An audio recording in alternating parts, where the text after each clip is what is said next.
Hello everyone, welcome to शिक्षक prep.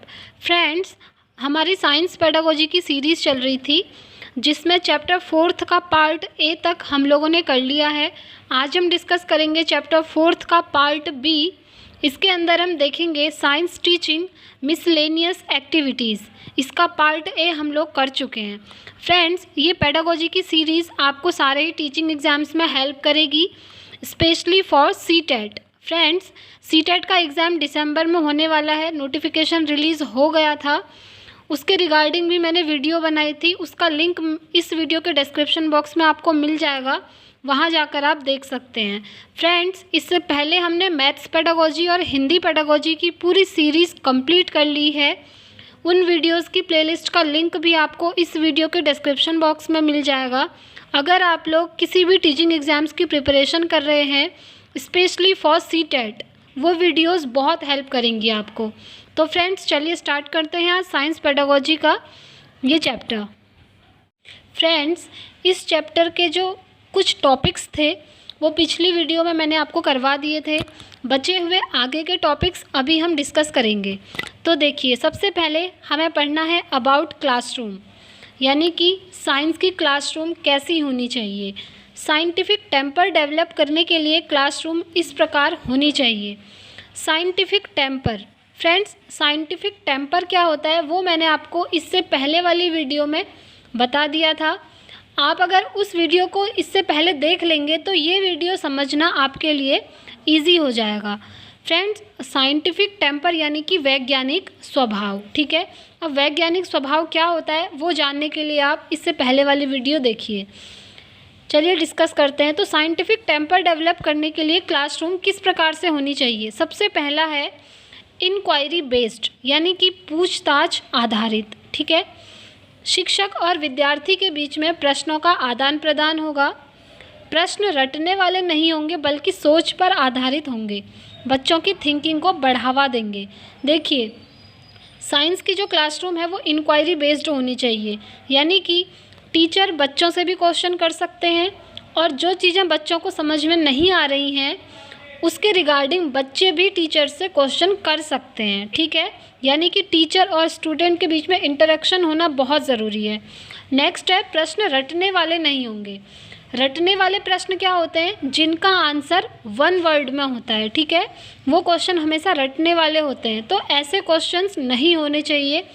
Question ऐसे होने चाहिए जिनके बारे में बच्चे सोचें, अपना दिमाग यूज़ करें, ठीक है। ऐसा नहीं कि उन्होंने आंसर देखा, रट लिया और बोल दिया। ऐसे क्वेश्चंस साइंस की क्लासरूम में नहीं होने चाहिए। नेक्स्ट पॉइंट है कंस्ट्रक्टिविस्ट, इसे हिंदी में कहते हैं सृजनात्मक, ठीक है। कक्षा में बच्चों को एक्टिविटीज़ करने का मौका देंगे जिससे वो नॉलेज को खुद कंस्ट्रक्ट करेंगे, यानी कि ज्ञान को खुद निर्मित करेंगे, ठीक है। देखिए, साइंस की क्लासरूम में तो बहुत सारी एक्टिविटीज़ हो सकती हैं।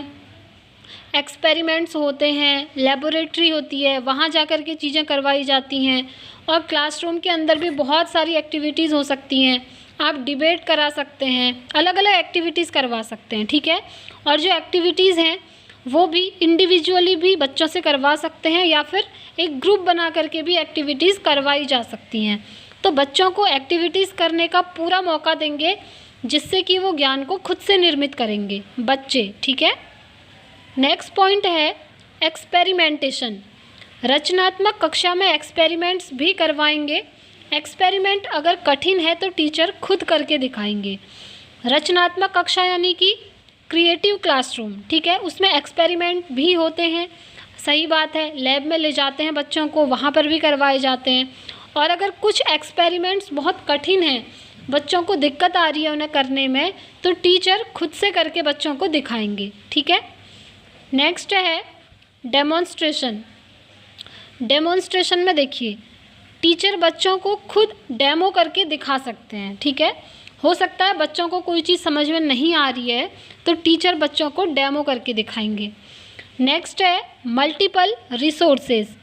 साइंस सिखाने के बहुत सारे रिसोर्सेज होते हैं, जैसे बुक्स, इंटरनेट, वीडियोस, ऑडियोज़ भी हो सकती हैं, एक्सेट्रा, ठीक है।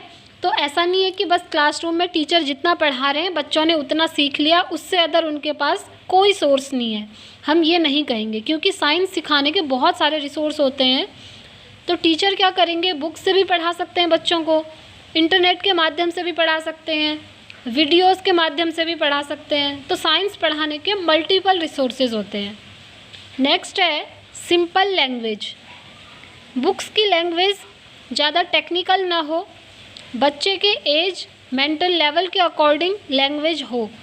विज्ञान विषय सोच पर आधारित है। देखिए इसमें कहा है कि जो बुक्स की लैंग्वेज है वो ज़्यादा टेक्निकल ना हो, लैंग्वेज ऐसी हो जो बच्चों के एज और मेंटल लेवल से मैच करे। ठीक है, कहने का मतलब है जो बच्चा जिस क्लासरूम में है उसे उसी क्लास के लेवल के अकॉर्डिंग पढ़ाना है। ये नहीं करना है कि बच्चा सेकंड क्लास में पढ़ता है और आप उसे 5th क्लास के लेवल का पढ़ा रहे हैं। ठीक है, ये चीज़ गलत है। ये ओनली साइंस में ही नहीं, हर सब्जेक्ट में गलत है। तो बच्चे की एज और उसके मेंटल लेवल के अकॉर्डिंग पढ़ाना है, और बुक की जो लैंग्वेज हो वो भी उसी लेवल की होनी चाहिए। ठीक है, नेक्स्ट है विज्ञान विषय सोच पर आधारित है। साइंस सब्जेक्ट थिंकिंग पर बेस्ड है, ये बिल्कुल सही बात है, क्योंकि साइंस जो है बिलीव करता है एविडेंसेस पे, यानी कि सबूत पे। साइंस में ऐसा नहीं होता है कि किसी ने कोई चीज़ कह दी तो बच्चे ने मान लिया, ये नहीं होता है। साइंस में हर चीज़ के पीछे लॉजिक ढूंढा जाता है कि ऐसा हो रहा है तो आखिर क्यों हो रहा है, इसके पीछे का रीज़न क्या है, फिर उसके एविडेंस ढूंढे जाते हैं, सबूत इकट्ठा किए जाते हैं। ठीक है, इसीलिए कहा है कि साइंस विषय जो है सोच पर आधारित है। नेक्स्ट देखेंगे डिस्कवरी ग्रुप। डिस्कवरी यानी कि खोज। ठीक है, लर्निंग बाय डूइंग, करके सीखना, और इसकी बात करी थी जॉन डीवी ने। फ्रेंड्स ये क्वेश्चन सीडीपी में भी इम्पॉर्टेंट है। ठीक है, चाइल्ड डेवलपमेंट एंड पेडागोजी में लर्निंग बाय डूइंग की बात करी थी जॉन डीवी ने, ये आप लोग याद रखिएगा। तो डिस्कवरी ग्रुप में यही कहा है कि लर्निंग बाय डूइंग, बच्चे करके सीखेंगे। ग्रुप में बच्चे नई नई खोज करेंगे। ठीक है, इंडिविजुअली भी हो सकता है और बच्चों का एक ग्रुप बना करके भी उन्हें डिस्कवरी करने को दे सकते हैं। आगे बढ़ेंगे स्टिमुलेटिंग। स्टिमुलेटिंग क्या होता है, देखिए हिंदी में उत्तेजक या प्रेरणादायक या फिर उद्दीपन। विज्ञान की कक्षा ऐसी होनी चाहिए जो बच्चों को सोचने के लिए प्रेरित करे। शिक्षक को इस तरह के प्रश्न पूछने चाहिए कि बच्चे सोचने पर मजबूर हो जाएं। ठीक है, टीचर स्टूडेंट वार्तालाप, वही वाली बात है, टीचर और स्टूडेंट के बीच में इंटरेक्शन होना बहुत ज़रूरी है। ठीक है, तो विज्ञान की जो कक्षा है ऐसी होनी चाहिए जो बच्चों को सोचने के लिए प्रेरित करे, ना कि रटने के लिए प्रेरित करे।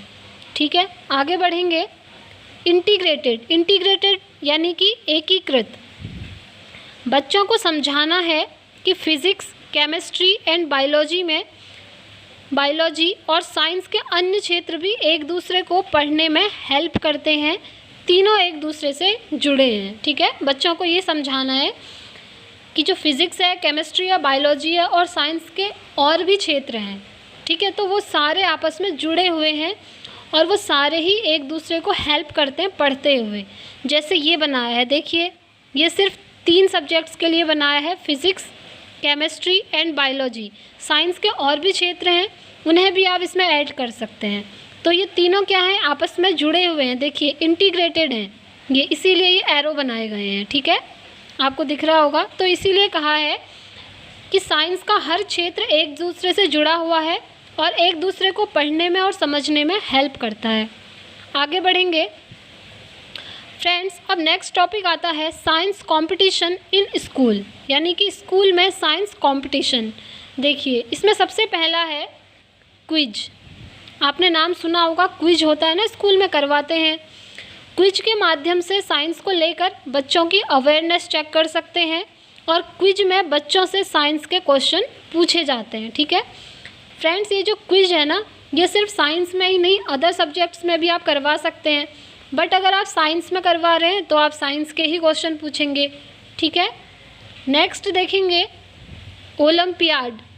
ये बच्चों को साइंस में एक्सीलेंस के लिए प्रेरित करेगा। एक्सीलेंस यानी कि बहुत अच्छा। ठीक है, बच्चे साइंस में अच्छे हों। ओलंपियाड में साइंस के डिफ़िकल्ट क्वेश्चंस आते हैं। ठीक है, नेक्स्ट देखेंगे फेयर। फेयर यानी कि मेला या फिर प्रदर्शनी। साइंस का भी मेला लगता है, ठीक है।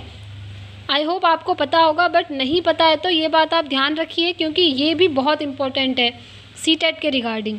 साइंस में फेयर होते हैं, ठीक है, मेले लगते हैं या फिर प्रदर्शनी करवाई जाती है, एग्जीबिशंस होते हैं। देखिए इसमें क्या कहा है, इसमें बच्चों की क्रिएटिविटी देखी जाती है। बच्चे खुद कोई चार्ट, पोस्टर आदि कुछ भी क्रिएटिव बनाते हैं और उसे साइंस फेयर में शो करते हैं, ठीक है।